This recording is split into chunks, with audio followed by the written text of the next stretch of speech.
Bandeko balandi ya lisolo ya poso ya mokoma lelo nazali na esengo ya koyambela bino na plateau oyo mwana mboka Christian Mayasi o azali bongo cadre ya Ensemble pour la République et coordonnateur interfédéral ya district ya Funa ina yende tokosola bongo masolo o etali bongo parti cher ya Moïse Katumbi Chapwe ba tourner na ye o yaza kosala ba campagne d'adhésion et puis tokolobela bongo lisusu ba proposition loi o ezaki bongo ya Steve Mbeka il peut te revenir na proposition loi ya Chani et puis tokosala bilan ya gouvernement boyebi surtout que ba membre pe ya ensemble baza bongo na kati ya gouvernement ya Sama Lukonde tokolobela pe bilan yango ba mekempe kolobela biso ndenge nini bango ba moneli bilan ya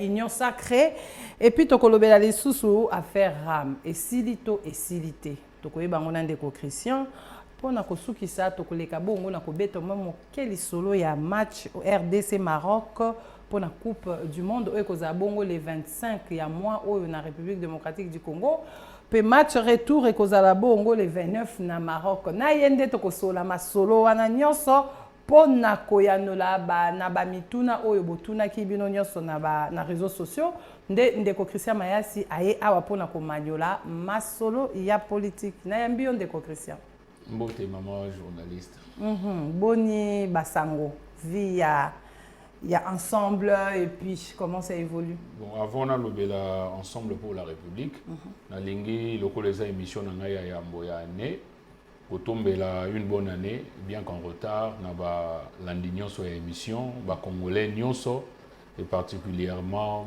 mon épouse Patience na ma fille Daniela. Voilà notre fille Daniela et bisous à toi bisiko zali tolobela bongo Ozali bongo cadre ya Ensemble pour la République eza parti cher ya Moïse Katumbi toyebi Moïse Katumbi biso nyonso ndenge azalaki asalaka politique na ye tolingi toyeba oza na circonscription ya Funa betela biso na lisolo boni kuna na Funa et puis précisément na Bandalungwa. Bon avant tout nalingaki d'abord ko remercier ba continuons sur la partie le président national, le chairman Moïse Katumbi, le coordonnateur provincial Francis Kalombo et le secrétaire général pour la confiance au Bapesi Nangai pour que na kamba parti na district ya Funa. Ezali Moussala Mounene, Funa ezali na 7 communes, mais déjà nous sommes au travail avec les adhésions. Tous au monde na ndenge nini ezali ko salema. Ezokende malamu. Concernant Bandalungwa, Bandalungwa est allé commune nanga, bien que Makamweze Belé t'ont souligné moi quelques points. Bandalungwa est allé souffrir na Makambu et Belé lelo. Banda les a commune et Kenda Sango, mais lelo ce que y na kati ya Bandalungwa, vous allez comme on a Makambu et Belé, vous allez kotambola malamu mingite. Lelo na kobeta sete surtout makamba banzela mabulu eleki makasi lelo na kobeta na nous sete na makambo ezali ko toucher directement population ya Bandalungwa entre autres insécurité lelo na Bandalungwa eza na ba place mususu soki 18h ebeti molili ekoti okoyi koleka te okoyi koleka na téléphone te ata bandeko bazali na ba feti to na matanga il faut bazela moyebi ma pamba te soko bimi na 4h 5h kuluna tout ça. Oui, ezali, bazo kanga batu mais tozomona quand même que il y a certains banana biso ya matoi mangongi ba kozonga kata nyonso na ba désordre. Eloko ya mibale ezali likamwa makelele. Toko senga na ba konzi na bourgmestre voire même na gouverneur de la ville bateli la biso likamwa makelele. Makelele ngo pe bandale lote bino moko bala bandale wenge bandala kati ya bandale. Oui, mais wenge za makelele te, wenge zali musique. Babando betaka na mestre. Oui, bazo ba beti musique basali carrière na bango tilelo. En tout cas, en tant que bana bandala, tous à fier na wenge parce que c'est l'un des grands orchestres de l'histoire musicale. Oui, batika makelele te. Donc tozo yebisa na bourgmestre et puis ba kondi ya ville. Ba tale la biso likambo ya nuisance sonore pambate leki mingi kotanga malamu bana ba kotanga te makelele ba terrasse ko beta musique tongo poko et puis maye kokota bandeko ya Bandal Chibangu na uti kuna avant ya awa ba kolela na niveau ya Sebeko tina bloc commercial soki mbula ebeti mai ezokotela bango tina ndako yango wana tointerpele bakonzi tokoleka lisusu wana totala nini eza kokoze vraiment que mai ekotelaka bato tina ndeko Christian likambo ya bandali wana place mai ezokotela oyebi ke Kongola akoma motema mabe na kala tobande koyeba chaque samedi liboso ya lopango na yo ekoki kozala salite te ka niveau ya liboso ya lopango na yo il faut occurer yango chaque samedi mais lelo Kongola akoma kozela kaka bourgmestre aya atinda bato basala ozomona teke yango mpe ezokozi nani culture ya basalongo wana lipango na liboso ekoki kozala salite te so eza salite baye bakangi yo bafuti ya mande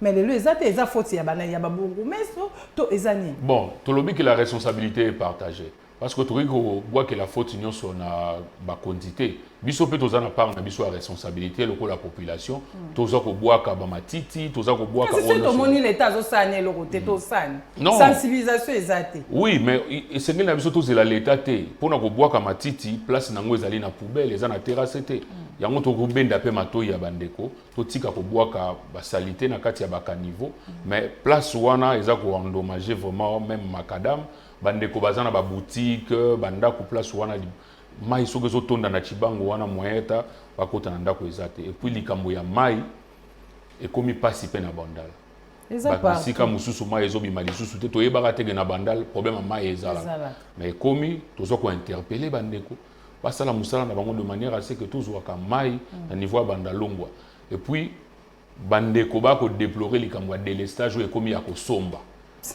mutu akopesi mbongo po aza na anniversaire bakati place mosusu ye bateli ye courant mutu pe o azongisaka courant délestage soki fosi la 20h na 20h aye te bozobenga ye azoyamba na ye telefone te voir mpe bolali molili kaka mpona mutu moko azosala mosala ne correctement te heureusement que bana bandalungwa baza na bato lokola babiso oyo totelemi mpona koloba ke commune ya bandalungwa esengeli etelema tozongela dignité mpe valeur na biso oyo tozalaki nango banda kala na bandalungwa na funa okomi déjà na combien des adhérents na kati ya groupe lokola yo nde oza coordonnateur ya ensemble pour la république na district ya funa nakoki koyeba est ce que tokoki kozwa statistique bon d'emblée nakoyebisa o que adhésion na niveau ya funa eza kokende de manière très rapide.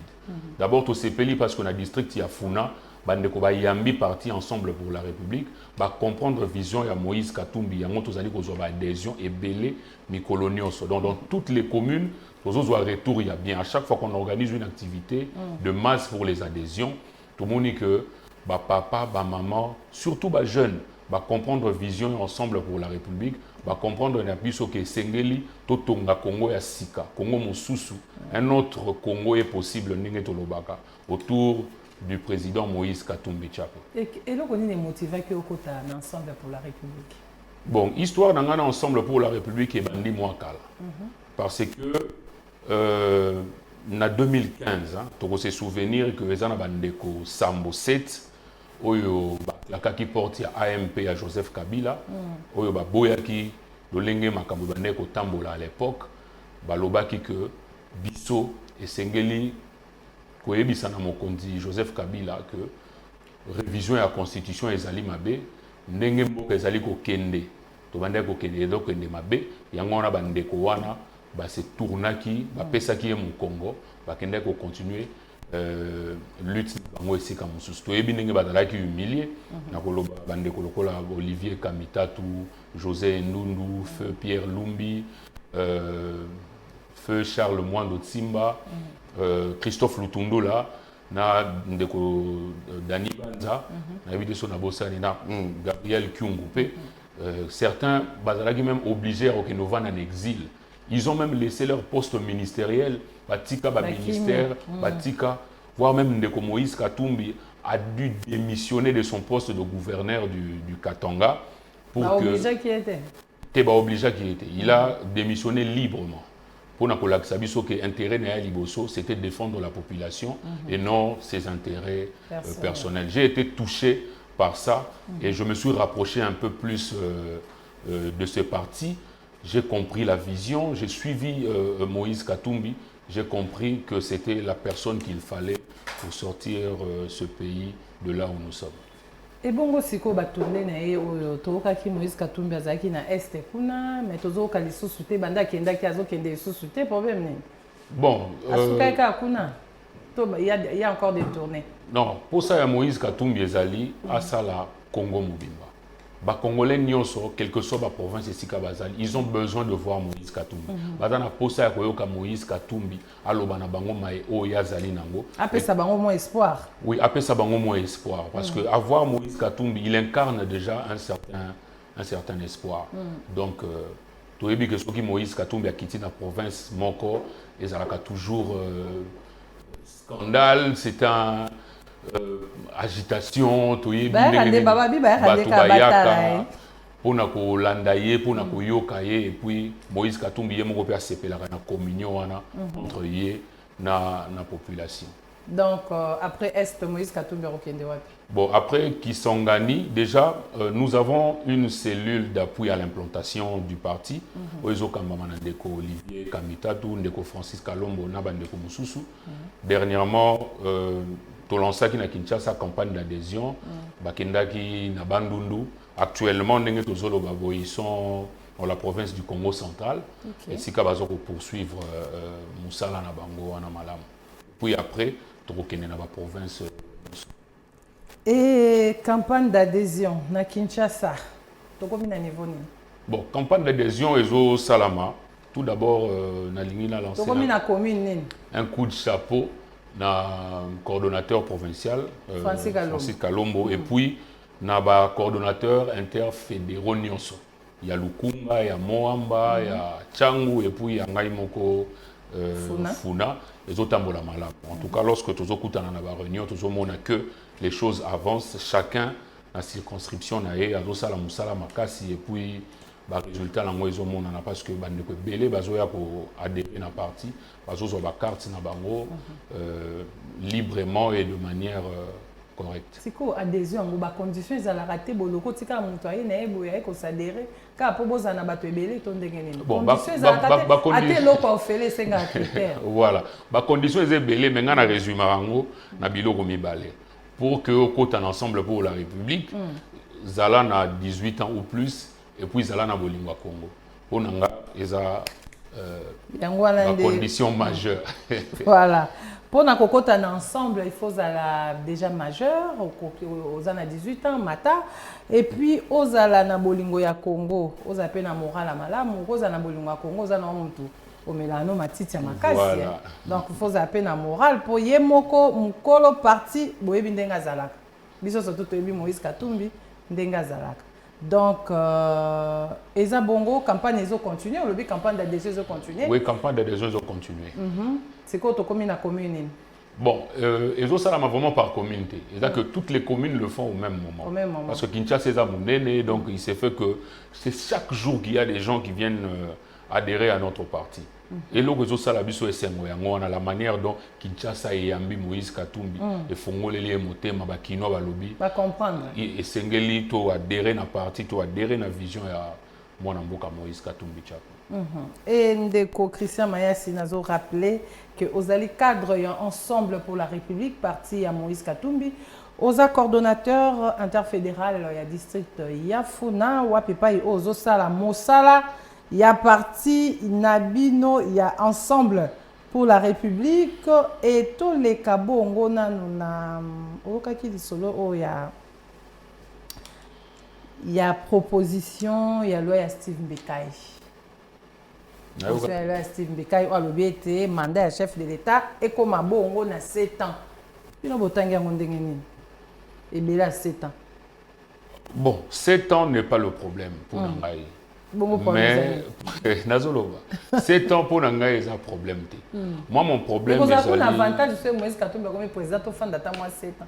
Non, je ne pense pas que Moïse Katumbi, en étant président de la République, a un moyen de tailler la constitution, na taille, topé koyoka ba proposition ya bato balingi komemaye na libulu autre ba corbillard politique o ba memaka mututi na tombe politique et puis ba ke koluka sou vivant politique mususu po ba memaye sou na tombe Ndeko Mbikai aza congolais azali na droit topé liberté à repé sa makanisi na ye par rapport à ndenge ya lingi mboka topé mibeko ya mboka na biso ezala. Mais mboka etamolaka na ba humeur ya batute to maposa ya batute. Nous avons des textes, nous avons une constitution.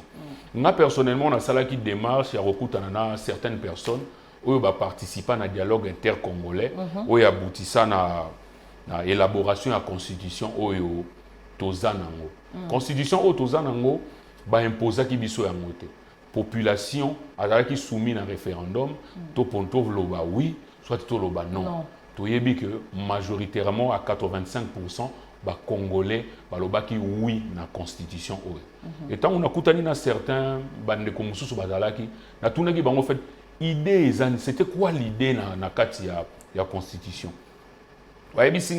En tout cas, parmi makambo et salaki que to kangisa mibeko o ezalaki komona que crise à légitimité koko tana bande ko na pouvoir et sengela ke za suna mando kité.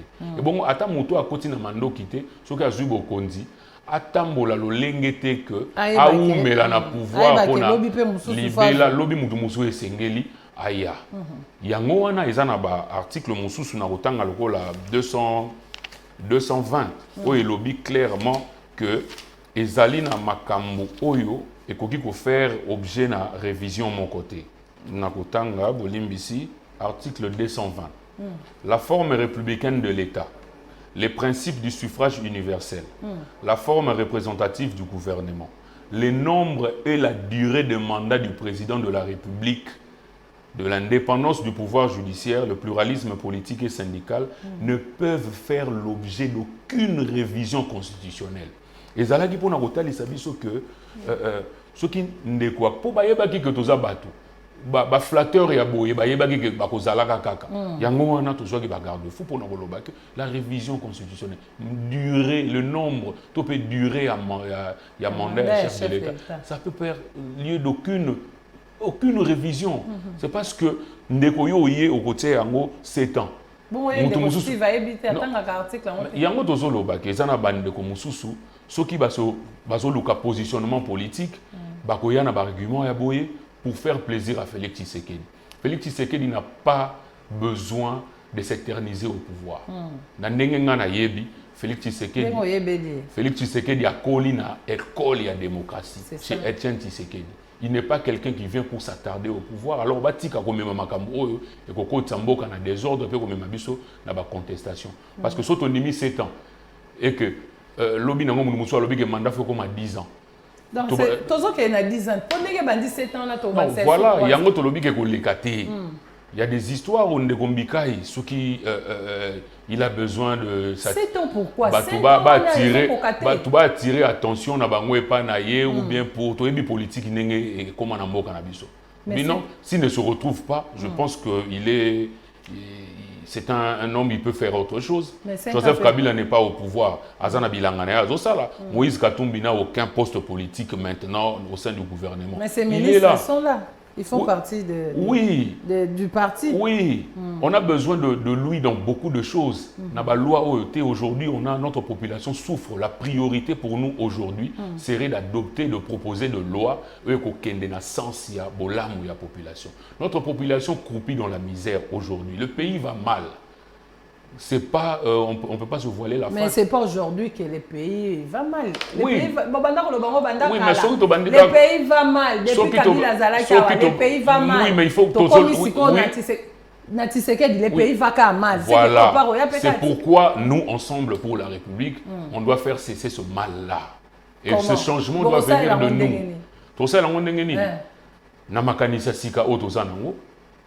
nous savons ce que nous allons faire du Congo. Oui, nous travaillons dans le gouvernement,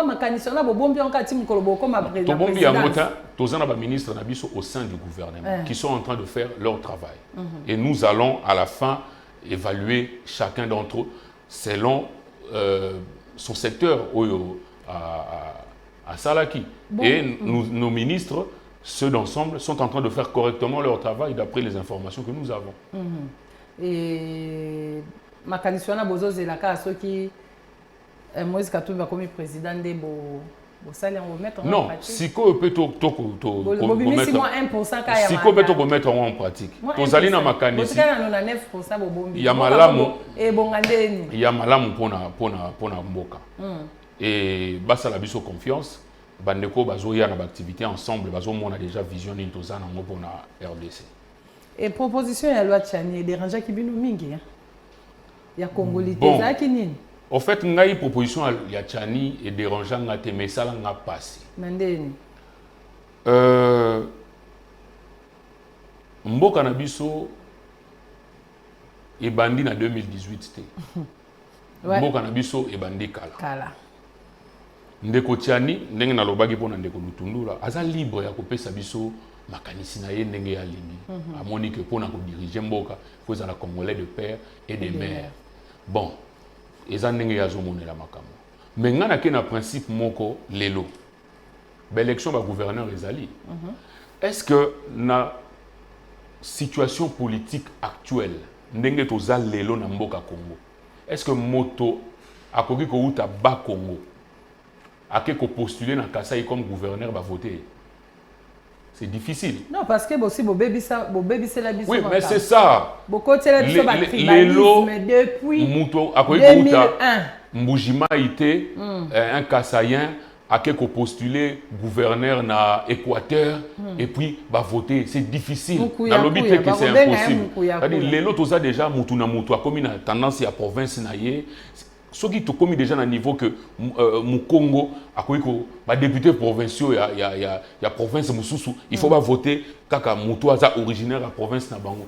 Nous tendons déjà vers la division et pourtant to goyo ka ba langage à caractère tribaliste ou eza ko bima mikonyoso tous allez déjà que c'est divisé et on veut encore nous diviser de nos frères congolais tout simplement parce que aza na parent moko aza congolais.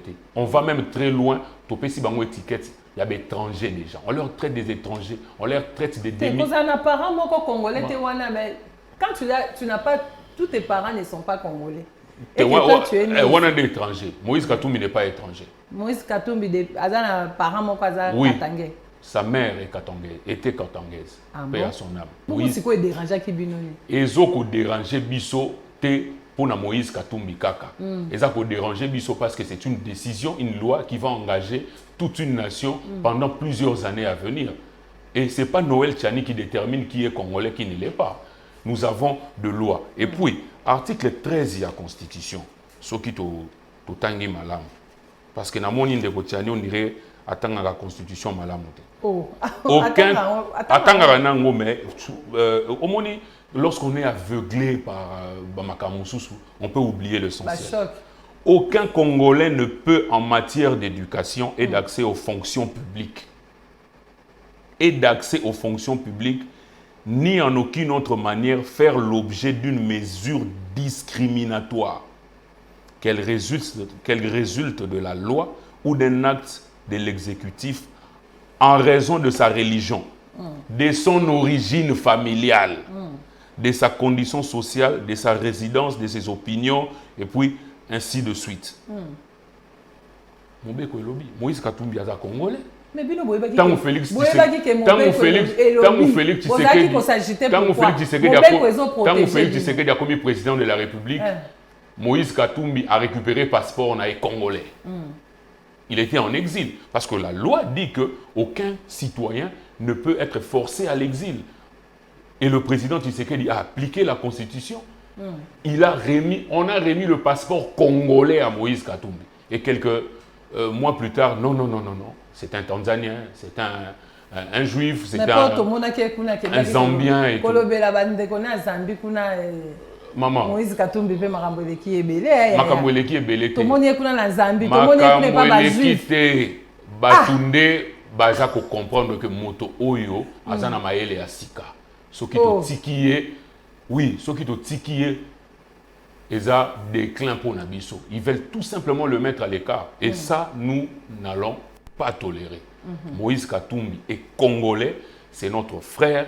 Il a l'amour du Congo. C'est que Moïse Katumbi a fait en RDC. En tout cas, il y a certains Congolais qui ne l'ont pas fait. C'est notre frère. Après, tu as qui katangé. Ngai na zolo ba makambo Moïse Katumbi. Te on a lobby de on lo bana. To kapé da discours mo ya bongo série chef de l'État sénateur Avia Zalaka. Oui. Notre frère mais er komi ba bebani komi ke to pesa Moïse Katumbi est un citoyen congolais. Il travaille pour le bien-être du Congo. Toute sa vie, il n'a aimé que le Congo. Toute sa vie, il a travaillé pour le bonheur des Congolais. Il a aidé beaucoup de gens. Et puis, Bandeko Balobi, que l'Ikamouya, il y a cause à la Congolais des pères et des mères. On a déjà chef de l'État, ça. Chef de l'État, ça. Et l'Ikamouya loyauté, tout ça. Mamadou Ndala.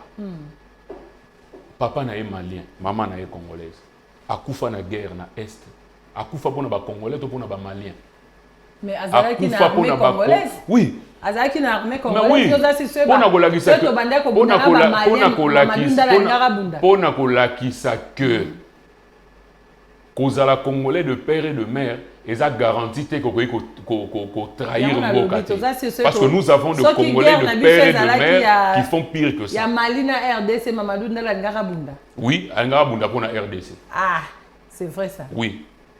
Voilà yo mutolobi hein, voilà ndeko Christian Mutalobi. Ah oui. Mais makambu ya congolité chef de l'état sakata. On a moni pe na moni loko apesa lango sur actualité té. Et ça actualité té parce que chef de l'état le baki déjà. À part qu'on divise. À sa côté là Moïse Katumbi on a à part qu'on diviser ba congolais loi tchani et ça un objectif mususu té na ko mettre à l'écart Moïse Katumbi. Aya na proposition mususu. Azana ba diplôme belé économie. Asala na banque mondiale aya da biso ba proposition pour na développer économie na biso yango wana nde tutozela ye. Voilà tout ce que sur la bongo masolo ya proposition ya loi ya Steve Mbeka 7 ans.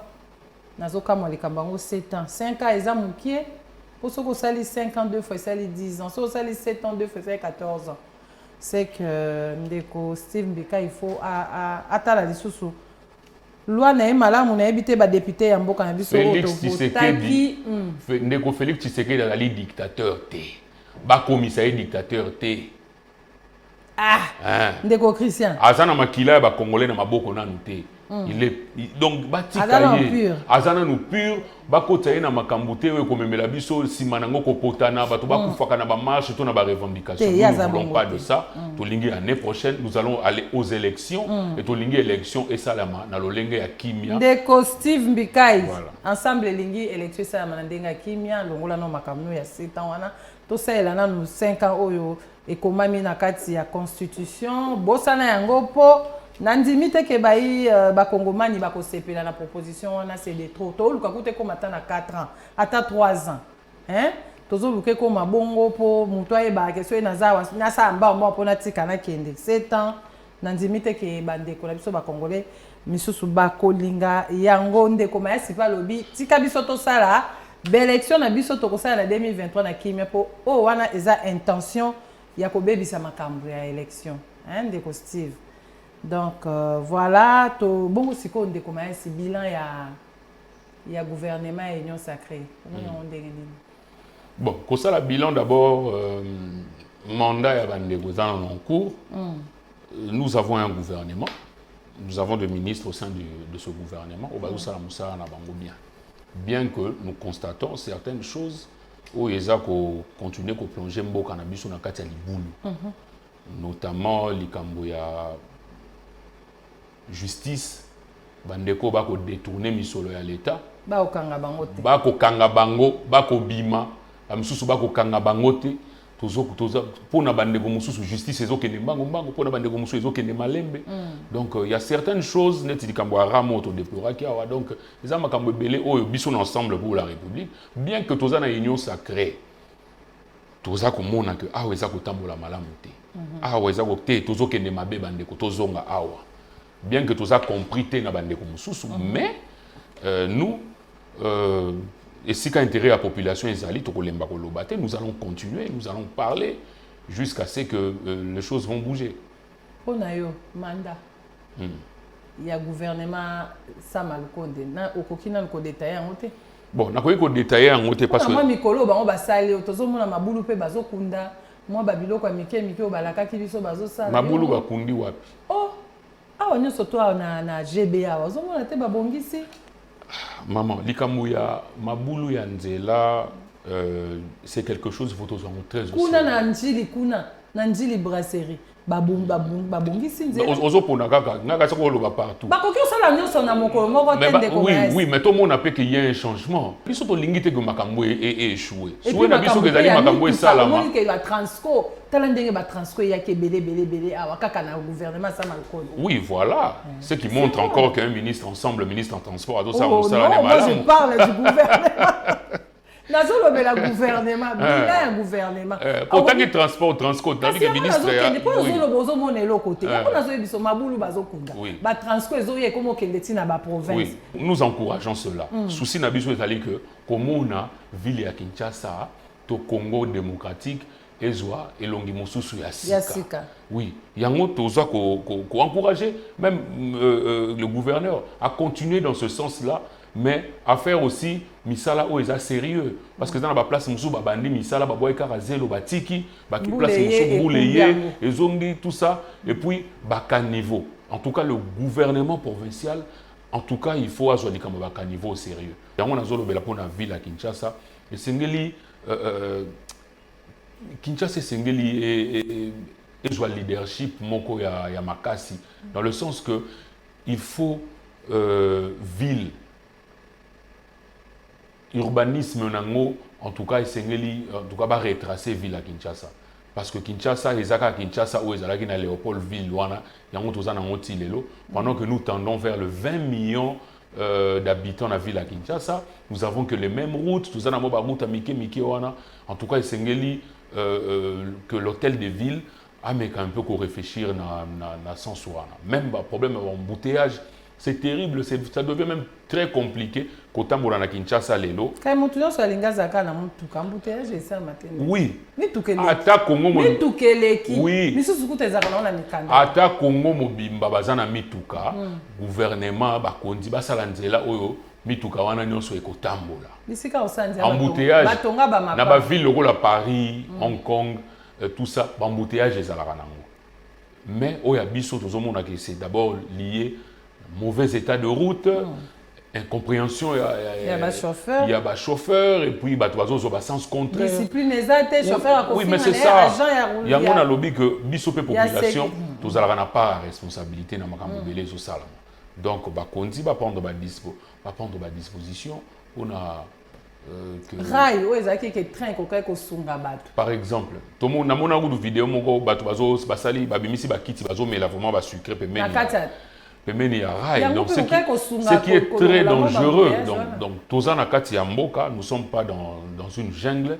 Nous avons des autorités. Ils doivent faire leur travail. Bissopé en tant que population, c'est remplir par Nabiso la responsabilité. Botika Kotonganda Kututolon ya Barai, eza danger. Na batongo ba pesa rabino pe bambon ba autorisation de bâtir. Est-ce que bazwaka penza autorisation de bâtir? Oui, mais bazwaka. Mais ndeti bandeko mususu baye ko mona nga bandeko ya bandalungwa bandeko ba ko tongaka ba flat hotel ya 4 5 niveaux parking ezalaka te parking na bango ezalaka na avenue wana donc soki batandi mituka bato ba kovanda sous na kimia te donc c'est vraiment compliqué yango Moïse Katumbi fo ayaka kapo namoni amen lolenge ndeko Christian aza kolobela namoni soki Moïse Katumbi aye namoni lokwa makambu pe boko sala lokwa bango te Congolais c'est compliqué. Congolais c'est muto. Biso to sala le roi bangote, tout nanga pourquoi? Parce que biso to yebi déjà nini to sala na Congo so to zuya. Kabila lobaki eloko akokate ko transformer Congolais. Bino boko. Oui, yepe eloko akokate ko transformer Congo et comme ndenge ba Congolais bande ko zela na yo. Bosunga kete, bozanet. To tika ki ye poto monaki que nzela bande ko zwa ezalaki yango. Azalaki mutu makasi. Tous les canaux na likambo ya ram ezani. Toyoki sango rame kei bato ba sepeli mais bazo continuer kanga jour bazo nga 300 unités ya mawa batindelenge uta poto unité uti poto non nazo bango somba unité uti poto hein bon likambo ya ram yango moni bande ko belé na union sacrée ba traiter biso ba hypocrite ba lokolo moko na kati moko libanda tout simplement et biso nam mokonzi na biso Moïse Katumbi to machaki ba mote to lobai que ram ezalai moyebi. C'était un vol oyo bazalaki kozwa mbongo ya ba congolais. Ba congolais bazana na vie ya pasi. Ba kozwaka moi mosolo na bango mike, ba kotia moi crédit, mosusu pona ko benga bana bazotanga, mosusu pona ko kota moi internet. Kosola na bana ba kozwa biso yango. Ne bandeli ba yebisaki biso que ram ezali pona ko lutter contre ba téléphone contrefait, ba téléphone ya pirate et tout ça. Ça c'est ça bon. Après toyoki structure etalaka makambo ya ba téléphone contrefait. Eza office congolais de contrôle OCC. Yende a contrôler biloko mabe sengeli ekota. Te baba ki soki téléphone ebungi po ba o récupérer ngo facilement. Ba koyeba téléphone eke wapi et tout esunga ba téléphone boni ebungi pendant période oyo bolandi te botuna ki basa bazongi celibat botuni ki basa te peu importe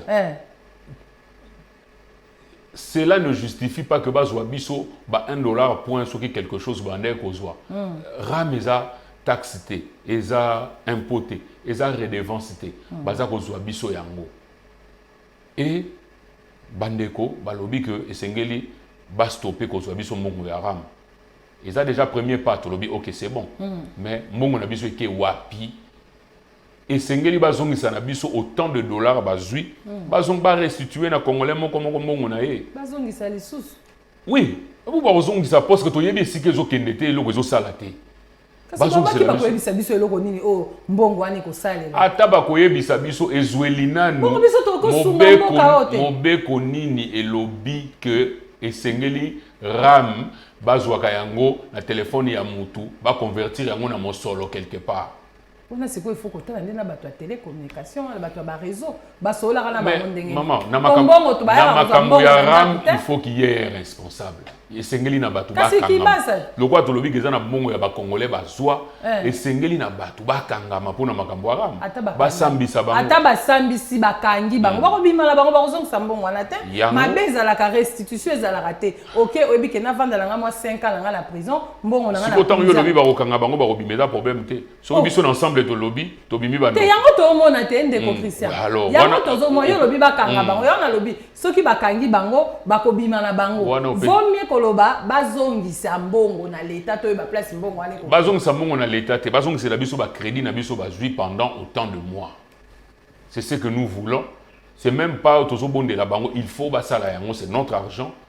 Ba jui mbongo wana même na ba mineur, ba na bazana ba 12, 13 ans bazana ba téléphone bazo so bango mukeo bazana. Ndeko Christian to komi vraiment na suka ya émission. Moi liloba po na match, obi ke match robeta ma match ya Coupe du Monde.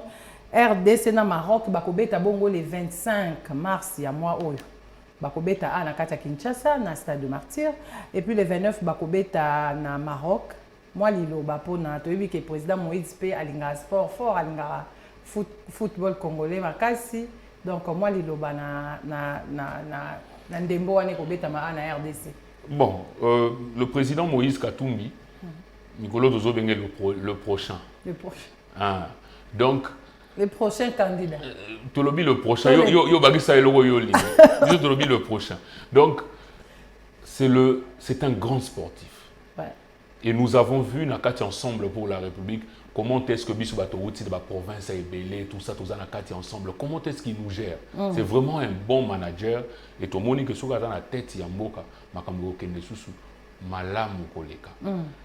Aza sima ya ba léopard ndenge biso ensemble pe ba congolais nyonso naturellement esengeli to komisa léopard parce que ça fait quand même plus de 40 ans depuis 1974 tozali na Coupe du Monde toyoka ba papa balobaka ba série ba kakoko ba série ba nan biso pe tolingi to mona ba série ba mbokane to yebisa pe ba na biso ke ba série ba mbokane ba makambu to kenaka pe Coupe du Monde donc ce que je veux demander. Ok, déjà problème de toi qui est de métaux pour ça n'était moins d'âme.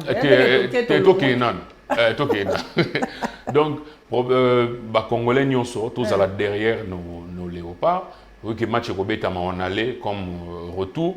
Mais nga souci n'angé zali déjà awa na match aller tout ça là déjà score moro ya bien pour que na match retour tout ça là vraiment à l'aise. Donc voilà.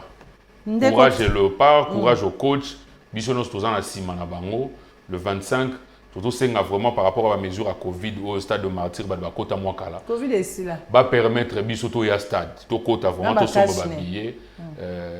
To kumisa équipe na biso Léopard. Vraiment bana mboka le 25 mars oyo to ke de biso nyonso ba mama eza mwana biso to ke de ko soutenir Léopard pour la Coupe du monde oyo to ko beta bongo na Maroc eza bongo na stade de martyr. Donc stade de martyr eza lango awa kaka na Kin. Donc, bah, au bazapé na ba province, les beaux azali, bossa ba écran la bino pour nous soutenir. Léopard Yamboka Congo, ebi bongo isusu na kokota na Coupe du Monde et kozala bongo le 25 mars ya mois de Bamama, mois ya Bamama donc boyebika na mois de ya Bamama, mois ya Bamama nde makambo sa ma kitoko, toyebi ke toko yamba score moko ya bien. Oye coupé ces sengo sous na RDC bongo ndeko Christian to komi vraiment na suka ta la caméra lobe abiso moi liloba lobe ba téléspectateur moi liloba oyo bayoka ke ensemble et lobby ozoloba au nom ya ba responsable tout ya ensemble na moment oyo lobe abiso moi liloba par rapport ya politique auto ko sembola moko moi liloba. Bon, avant la loba liloba comme les mois de la femme pardon toko senga na ba maman congolaise en tout cas ba boaka elikiate nous avons un grand Congo, nous avons un pays fort et un jour ça ira. Nous sommes déjà dans le bon et ba maman nyonso venez rejoindre ensemble pour la République. Là je profite pour napesa sambote na ngana coordination mobimba ya ba maman et ensemble autobenga DFC dynamique de femmes de femmes pour le changement. Maman Dominique, maman Solange, Mafuta, bande konyonso. Nakoloba boye pona ba congolais. Mboka eza ya biso nyonso. Mboka eza ya biso nyonso, nous avons un grand pays. Malheureusement, le lenge tozali ko vivre eza le lenge tozo mérité. Nous méritons mieux. Yango tolobi qu'avec ensemble pour la République, un autre Congo est possible. Neto bengi bino partout où vous êtes. Quelle que soit la commune, soit moni à ta drapeau et ensemble, on se rapprocher, au tout ni comment est-ce que ça se passe, au remplir fiche nao et adhésion, au PC $1 nao, photo passeport et puis aux sur place na carte nao. Donc nous pensons qu'avec ensemble pour la République, nous pouvons amener ce pays très loin parce que Niboso Nabiso, nous avons quelqu'un de très fort, nous avons quelqu'un qui a une vision. Quelqu'un qui sait ce qu'il va faire du Congo, c'est Mwanamboka Moïse Katumbi Chapwe. Voilà, bande kotokomi vraiment na suka ya émission na bino. Lisolo ya poso ezaki ne sengo ya koyambela bino Mwanamboka Christian Mayasi oazali bongo cadre et ensemble pour la République et puis coordonnateur interfédéral ya Funa ya parti cher ya Moïse Katumbi na yende to solo ki moi masolo ebele ya o etali bongo parti ya Moïse Katumbi. Tolobela ki pe lisusu loi ya Chani na loi ya Steve Mbikai ou esengi que mandat ya chef de l'État et comme na 7 ans il est kebele wana tolobeli yango et puis tolobela ki pe mwandambu ya Congolité apesi ya vinae par rapport ya makambo wana nyonso tolobela ki pe lisusu affaire ram oyo tozo comprendre teti siko bala mboka bala posa bazongisela bango bambongo na bango soit ba éclaircir biso mbongo bisika ekei gouvernement union sacrée toyebi ke ba membre ya gouvernement wana mosusu pe bazali ensemble pour la République équité union sacrée te bazali ko travailler ensemble jusqu'à présent parce que ba ministre na bango bazali na kati tolobela ki pe yango bongo ngana bino tokomi vraiment na suka ngana bino tokutani na poso oyo koya pona ko sembola kaka ndenge bosala ka bo poser bo tinda ba kombo ya invité oyo bolingi to yambela bino pona semaine oyo koya soki nzambe apesi biso lisusu bomo tokokuta na bino na poso oyo ezali koya bolanda bongo na AMM TV officiel pona ko continuer na internet et puis rediffusion lundi na 20h pona ko continuer koyanda masolo na bino vraiment bandeko merci bozaki ebele kolanda émission na bino na vers pâturage ngana bino tokutani bongo na poso oyo ekoya.